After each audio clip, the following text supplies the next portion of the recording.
السلام علیکم. Welcome to the vocal ورس. جنت کے پتے بائی نمرہ احمد. باب 3 پارٹ 2 آڈیو بک. سردی کا زور پہلے سے ذرا ٹوٹا تھا. اس صبح بھی سنہری سی دھوپ ٹاکسم اسکوائر پہ بکھری تھی. مجسمہ آزادی کے گرد ہر سونے کی ذرات چمک رہے تھے. وہ دونوں سست روی سے سڑک کے کنارے چل رہی تھیں جب ڈی جے نے پوچھا، حیا، یہ ٹاکسم نام کتنے مزے کا ہے، اس کا مطلب کیا ہوا بھلا؟ میں شہری کی میئر ہوں، جو مجھے پتہ ہوگا.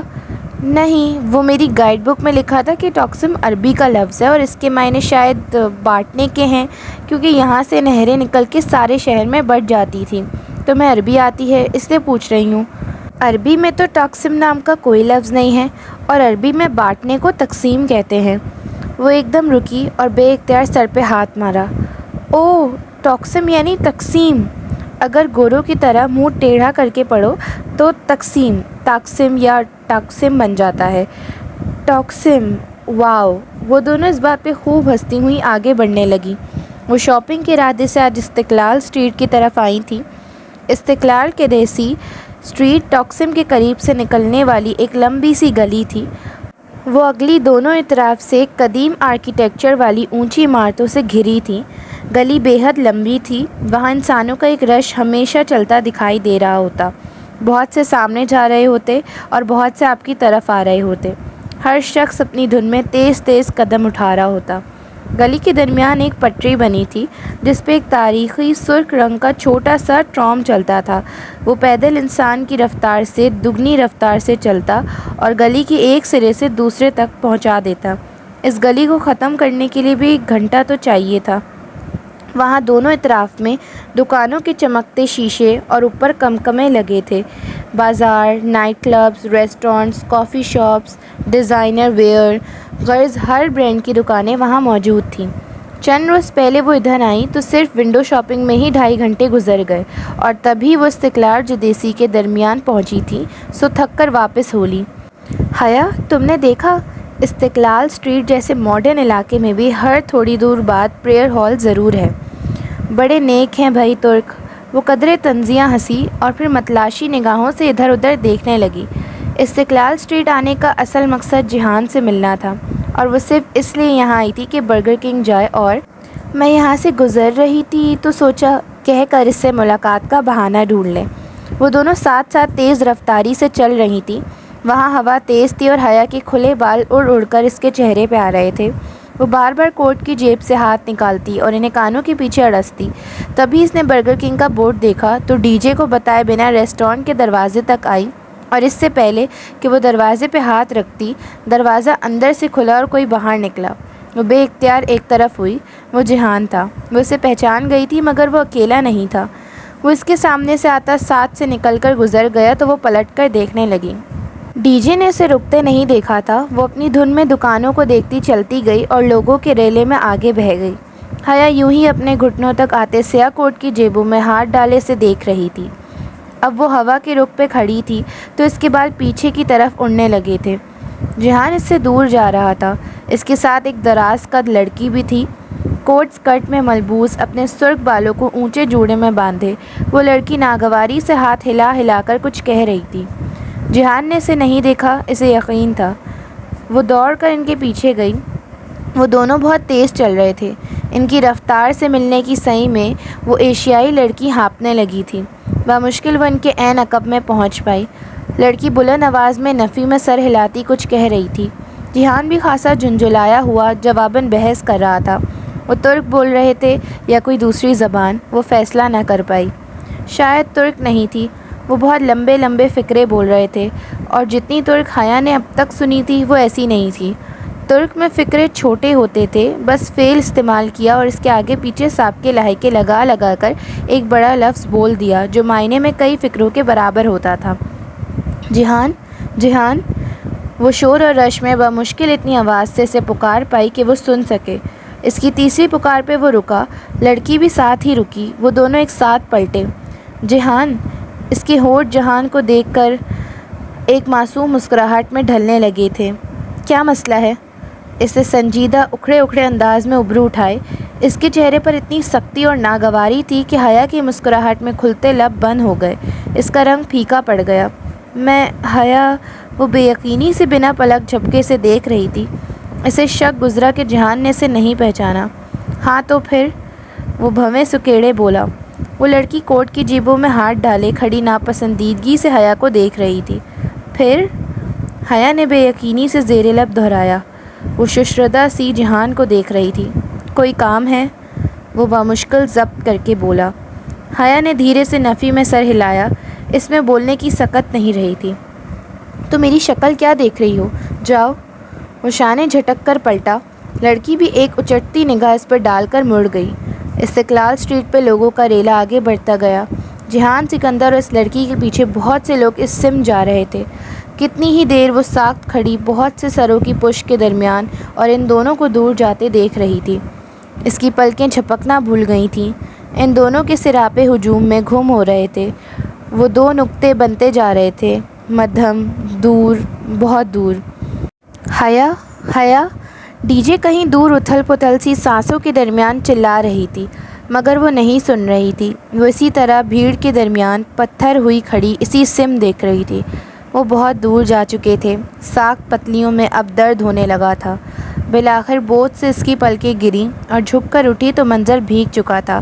اس نے پھر سے پلکیں جھپکائیں تو بھیگی آنکھوں سے قطرے رخساروں پہ گرنے لگے تھے۔ سامنے کا منظر قدرے واضح ہوا، مگر لمحے بھر کی تاخیر سے اس کا تعاقب ہار گیا تھا۔ وہ دونوں بھیڑ میں گم ہو گئے تھے۔ وہ اپنا منظر کھو چکی تھی۔ آنسو ٹپ ٹپ اس کی ٹھوری سے نیچے گردن پر لڑکتے گئے۔ حیا، کدھر رہ گئی تھی تم؟ ڈی جے نے نڈھال سی آ کر اس کا شانہ جھنجھوڑا۔ اس کا سانس پھول چکا تھا اور وہ ہانپ رہی تھی۔ میں کہیں بہت پیچھے رہ گئی ہوں ڈی جے، وہ اسی سمت دیکھتے ہوئے بڑبڑائی تھی۔ اس نے ایک ہاتھ سے اوون کا ڈھکن کھولا، دوسرے ہاتھ سے گرم ٹرے باہر نکالی۔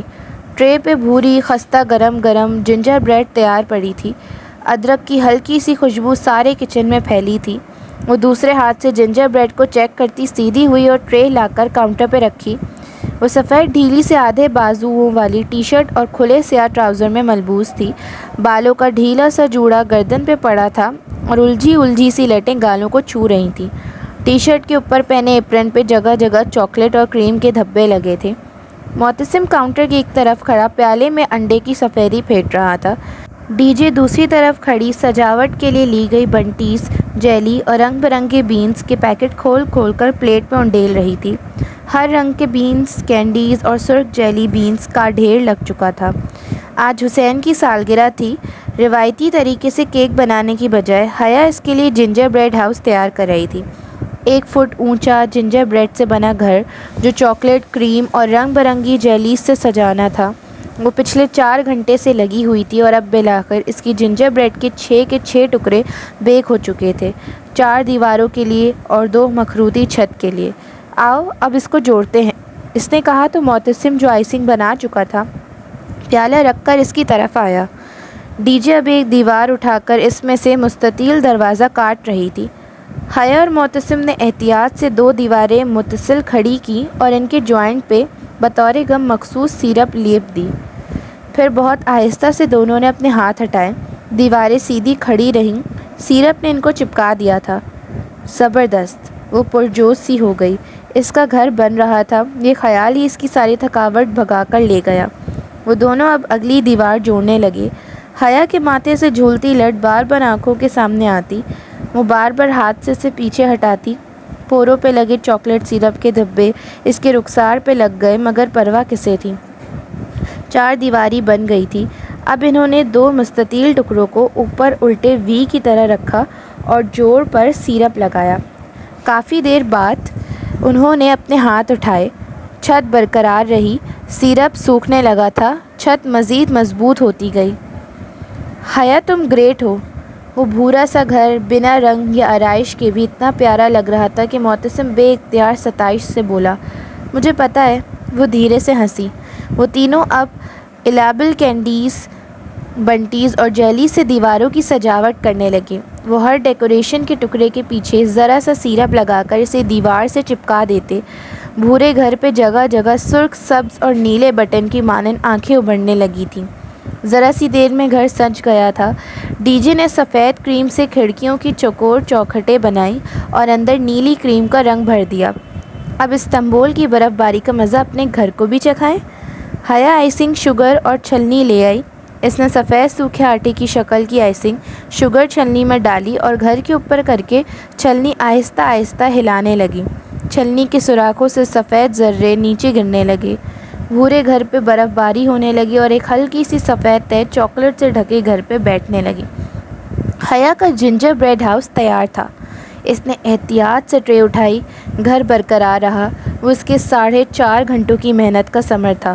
کسی سالگرہ کی تقریب سے پہلے حیا سلیمان نک سک سے تیار نہ ہو، حیرت انگیز بات تھی، مگر آج اس کی تیاری وہ گھر ہی تھا۔ اسے اپنے رف حلیے، ایپرن اور چہرے پہ لگے دھبوں کی پرواہ نہیں تھی۔ اس کی ساری توجہ ٹرے میں رکھے جنجر بریڈ ہاؤس پہ تھی۔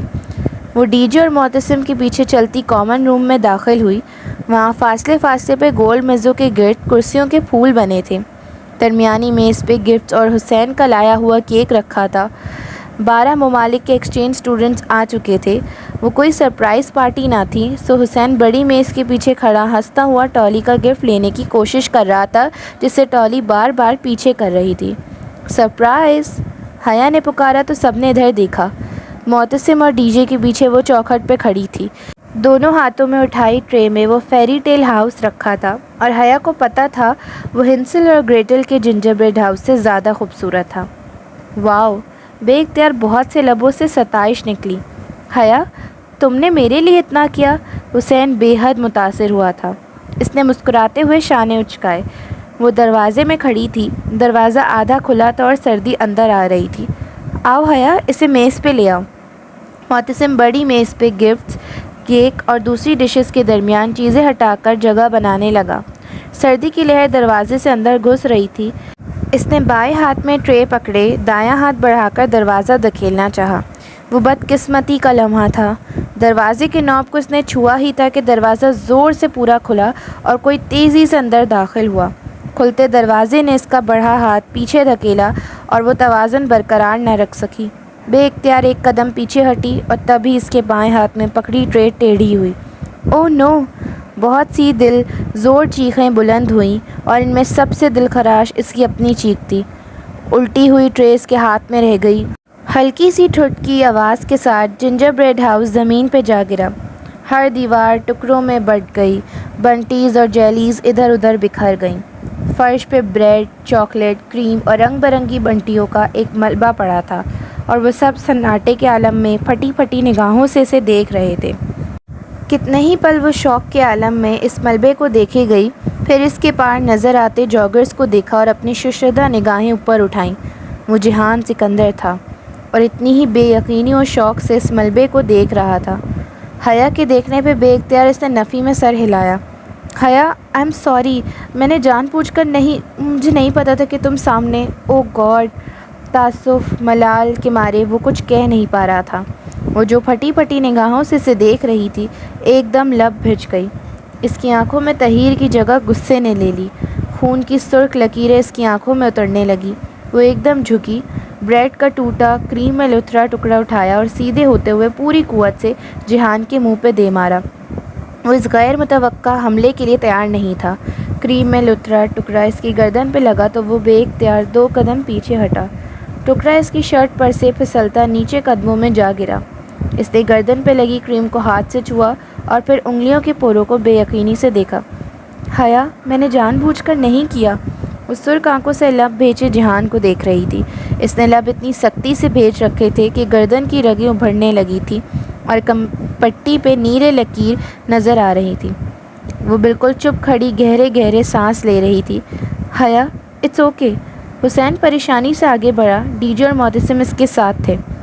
حیا، میں نے واقعی نہیں دیکھا تھا کہ تم shut up, just shut up. وہ اتنی زور سے چلائی کہ آگے بڑھتا حسین وہیں رک گیا۔ چلے جاؤ تم یہاں سے، کہیں بھی چلے جاؤ مگر میری زندگی سے نکل جاؤ۔ تم میرے لیے عذاب اور دکھ کے علاوہ کچھ نہیں لائے، نکل جاؤ اس کمرے سے۔ اس نے اردو میں چلا کر کہا تھا۔ 12 ممالک کے ایکسچینج اسٹوڈنٹس میں سے اردو کوئی نہیں سمجھتا تھا سوائے ڈی جے کے، مگر وہ تمام متاثر کھڑے طلباء سمجھ گئے تھے کہ وہ کیا کہہ رہی ہے۔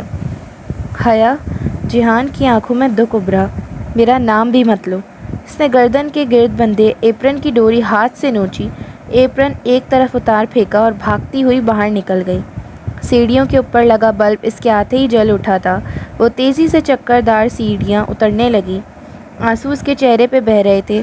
آخری سیڑھی پھلانگ کر وہ اتری اور برف سے ڈھکی گھاس پہ تیز تیز چلنے لگی۔ باہر تیز سرد ہوا تھی، ہلکا ہلکا سا قہر ہر سو چھایا تھا۔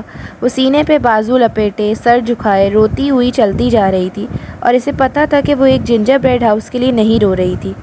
پہاڑی کے ڈھلان اتر کر سامنے سبانجی کی مصنوعی جھیل تھی۔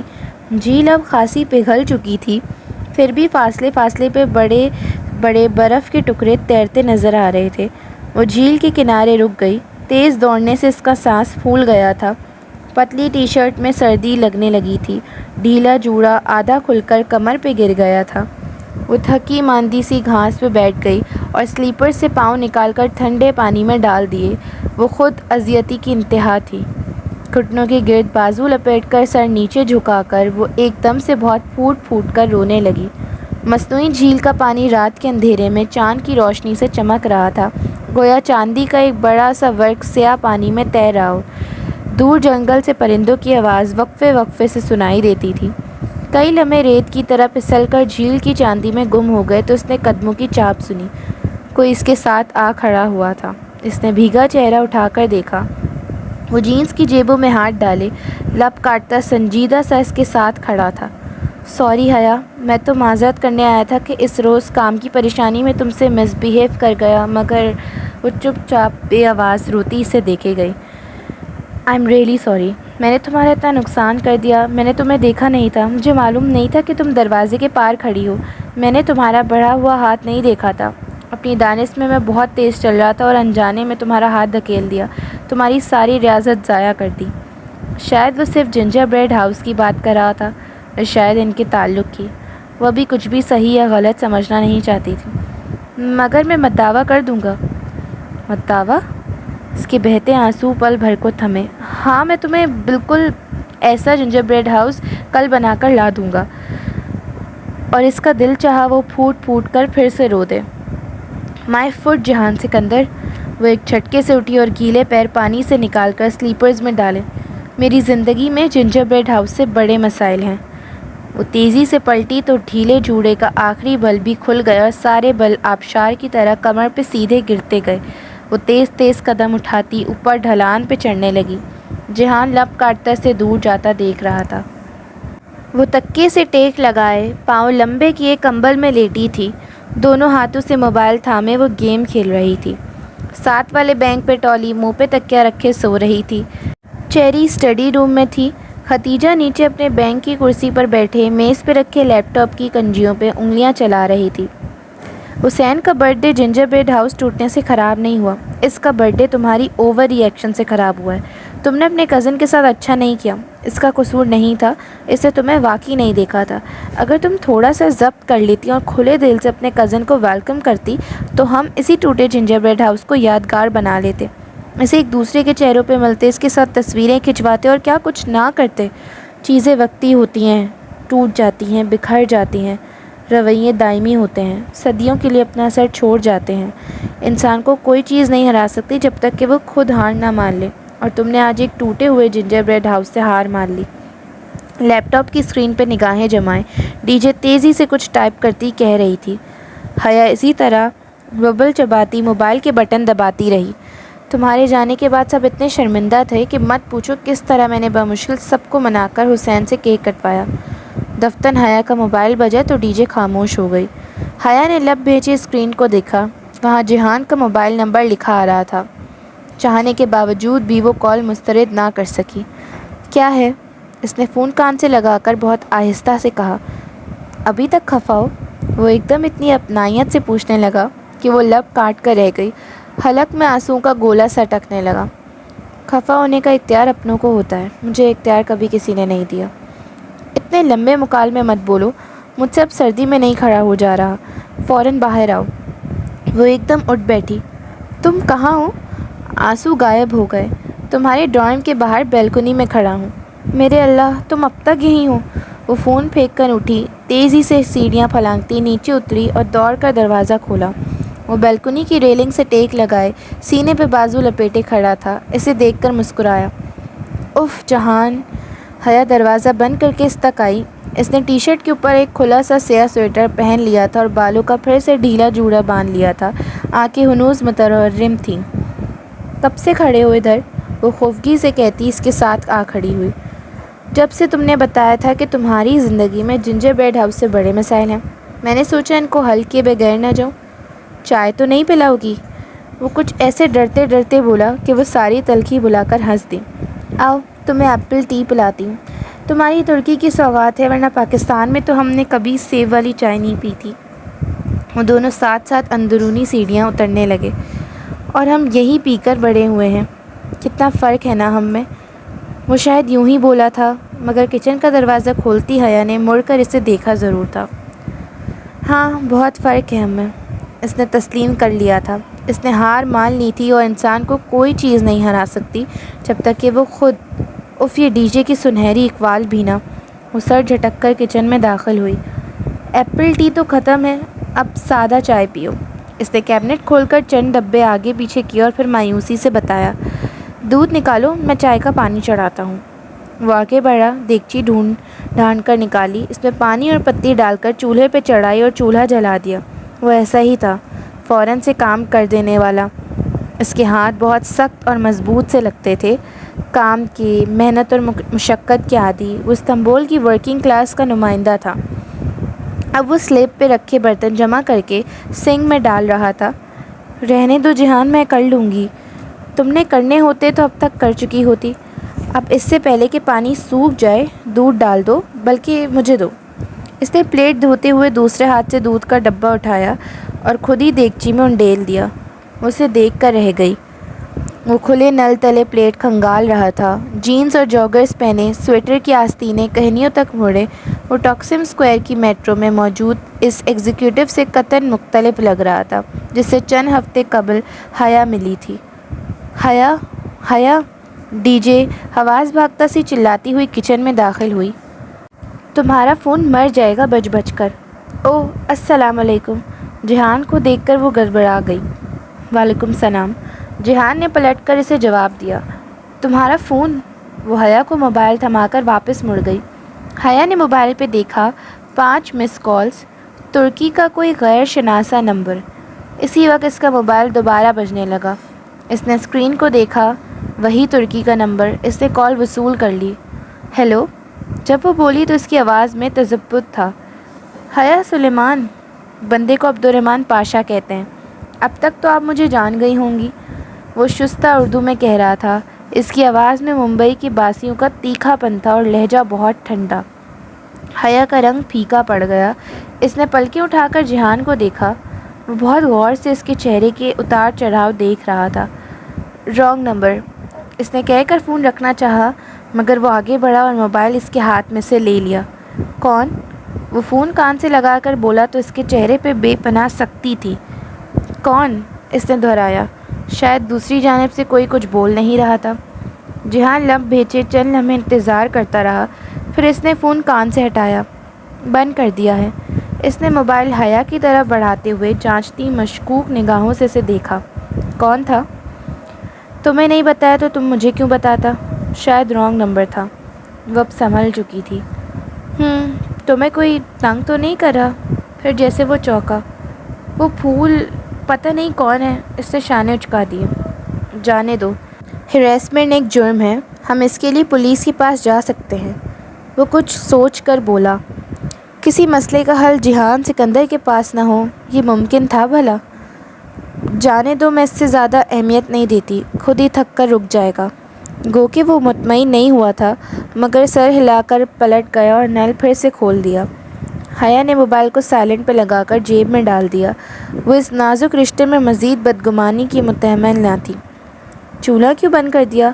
ابھی پکنے دیتی، میں زیادہ کڑی ہوئی چائے پینے کا عادی ہوں۔ اسی پل چولہا بند ہوا تو وہ چونکا۔ میں نے نہیں بند کیا، یہ آٹومیٹک ہے، ہر 15 منٹ بعد 10 منٹ کے لیے بند ہو جاتے ہیں، 10 منٹ بعد خود ہی جل اٹھے گا۔ یہ اچھا کام ہے۔ اسے جیسے کوفت ہوئی۔ پھر آخری برتن کھنگالتے ہوئے وہ بار بار چولہے کو سوچتی نظروں سے دیکھتا رہا۔ جب برتن ختم ہو گئے تو ہاتھ دھو کر چولہے کی طرف آیا۔ برتن دھل گئے ہمارے، اب تمہاری زندگی کے اگلے مسئلے کو حل کرتے ہیں۔ اس کے بعد کون سا مسئلہ ہے وہ بھی بتاؤ۔ وہ چولہے کو پھر سے جلانے کی کوشش کرنے لگا۔ میری زندگی کے مسئلے ٹوٹے کیبنٹ یا ٹھنڈے چولہے کی طرح نہیں ہیں جو تم حل کر لو۔ اچھی بھلی زندگی ہے تمہاری، کیا مسئلہ ہے تمہیں سوائے اس بیکار چولہے کے؟ کوئی تو حل ہوگا اس کا بھی۔ وہ نچلا لب دبائے جھک کر سوئچ سے چھیڑ چھاڑ کر رہا تھا۔ اس کا کوئی حل نہیں ہے، یہ ناممکن ہے کہ کسی مسئلے کا کوئی حل نہ ہو۔ ٹھہرو، میں کچھ کرتا ہوں۔ وہ پنجوں کے بل زمین پہ بیٹھا اور جھک کر نیچے سے چولہے کا جائزہ لینے لگا۔ جہان، رہنے دو، میری کار سے میرا ٹول باکس لے آؤ، ڈیش بورڈ میں پڑا ہوگا، تب تک میں اسے دیکھتا ہوں۔ وہ جینس کی جیب سے چابیوں کا گچھا نکال کر اس کی طرف بڑھائے گردن نیچے جھکائے چولہے کے ارد گرد جیسے کچھ تلاش کر رہا تھا۔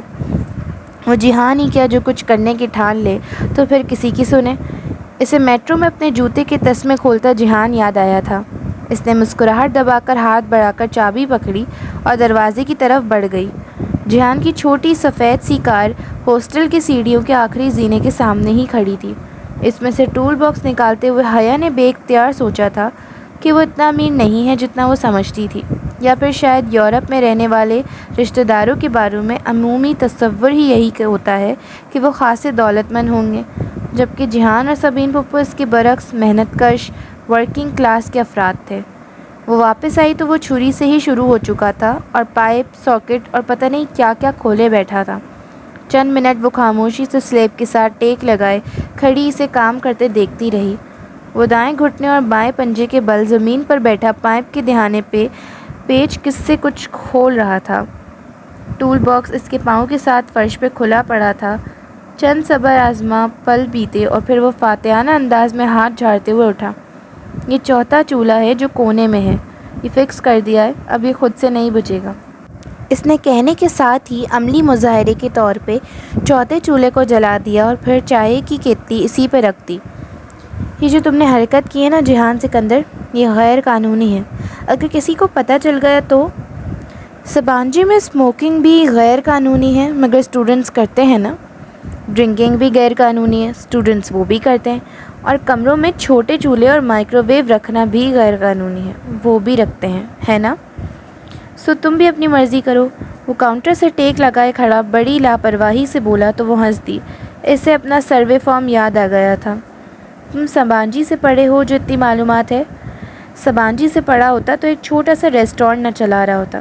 ہم تو عام سی سرکاری یونیورسٹیز میں پڑھنے والے مڈل کلاس لوگ ہیں مادام۔ جب بھی اپنی کم آمدن یا کام کا ذکر کرتا، اس کے بظاہر مسکراتے لہجے کے پیچھے ایک تلخ اداسی سی ہوتی، ایک احساس کمتری، یا پھر شاید یہ اس کا وہم تھا۔ خیر، حیا گہری سانس لے کر چولہے کی طرف آئی اور چائے کی کیتلی اٹھا لی۔ ٹرے میں پیالیاں اس نے پہلے سیٹ کر رکھی تھیں، اب وہ چھلنی رکھ کر چائے کو نکالنے لگی۔ اس ویکینڈ پہ ڈنر کریں ساتھ؟ اس نے ایک جھٹکے سے سر اٹھایا۔ ذرا سی چائے چھلنی کے دہانے سے پھسل کر پیالی پکڑے اس کے ہاتھ پہ گری، مگر وہ بے حد حیرت و بے یقینی سے جہان کو دیکھنے لگی۔ اچھا نہیں کرتے، غلطی سے کہہ دیا۔ وہ جیسے شرمندہ ہو گیا۔ نہیں، میرا مطلب ہے ٹھیک ہے، شور، مگر کہاں؟ وہ جلدی سے بولی، مباد وہ کچھ غلط نہ سمجھ لے، پھر اپنی جلد بازی پہ بھی خفت ہوئی۔ استقلال جدیسی میں کہیں بھی، تمہیں بس ٹاکسن پہ اتارتی ہے نا؟ حیا نے اس کی پیالی اٹھا کر اسے دی تو اس نے سر کے ذرا سے اس بات کے ساتھ تھام لی۔ ہاں، وہ اپنی پیالی لے کر اس کے بالمقابل سلیب سے ٹیک لگائے کھڑی ہو گئی اور چائے میں چمچ ہلانے لگی۔ پھر میں تمہیں ٹاکسن سے پک کر لوں گا، ہفتے کی رات 8 بجے تک، ٹھیک؟ ٹھیک، وہ گھونٹ بھرتے ہوئے مسکرا دی۔ جب وہ اسے واپس باہر تک چھوڑنے آئی تو دونوں کو اپنے نیچے پا کر بالکنی کی بتی خود سے جل اٹھی۔ وہ سیڑھیوں کی طرف بڑھ ہی رہا تھا کہ وہ ہولے سے کہہ اٹھی، آئی ایم سوری، میں آج اوور ری ایکٹ کر گئی تھی۔ جہان نے پلٹ کر اسے دیکھا۔ کچن کے سارے برتن دھلوا کر، چولہا ٹھیک کروا کر اور چائے کے 2 کپ بنوا کر تم نے بالآخر مان ہی لیا، بہت شکریہ، اب میں سکون سے سو سکوں گا۔ وہ گویا بہت تشکر اور احسان مندی سے بولا تھا۔ وہ خف سے ہنس دی۔ کہا نا سوری مجھے بھی کرنی چاہیے، مگر وہ میں ڈنر پہ کر دوں گا، ادھار رہا، ہفتے کی شام 8 بجے شارپ۔ مجھے یاد رہے گا۔ وہ سیڑھیاں اترنے لگا اور حیا سینے پہ بازو لپیٹے کھڑی اسے جاتے دیکھ رہی تھی۔ جب اس کی کار نگاہوں سے اوجھل ہو گئی تو وہ کمرے کی طرف مڑ گئی۔ بالکنی کی بتی بجھ گئی، سارے میں تاریکی چھا گئی۔ ڈی جے وہیں کرسی پہ بیٹھی لیپ ٹاپ پہ کچھ ٹائپ کر رہی تھی۔ وہ زیر لب کوئی دھن گنگناتے ہوئے کمرے میں داخل ہوئی اور اپنے بینک کے زینے چڑھنے لگی۔ تمہارا کزن بڑا ہینڈسم ہے، ڈی جے نے مصروف انداز میں تبصرہ کیا۔ سو تو ہے، اس نے بستر میں لیٹ کر ڈی جے کو دیکھتے ہوئے جواب دیا۔ یہ وہی پھپھو کا بیٹا ہے نا؟ ڈی جے اسکرین کو دیکھتی لیپ ٹاپ کی کنجیوں پہ انگلیاں چلا رہی تھی۔ وہی شادی شدہ؟ ہاں، اس کے لبوں پہ ایک دبی دبی مسکراہٹ در آئی۔ اچھا، ڈی جے مایوسی سے خاموش ہو گئی۔ حیا زیر لب وہی دھن گنگنانے لگی۔ بکو مت، مجھے اسائنمنٹ بنانے دو۔ کچھ دیر بعد ڈی جے جھنجھلا کر بولی، مگر وہ مسکراتے ہوئے گنگنائے جا رہی تھی۔ وہ خوش تھی، بہت خوش۔ Subscribe for the next part of جنت کے پتے۔ ٹل دین، اللہ حافظ۔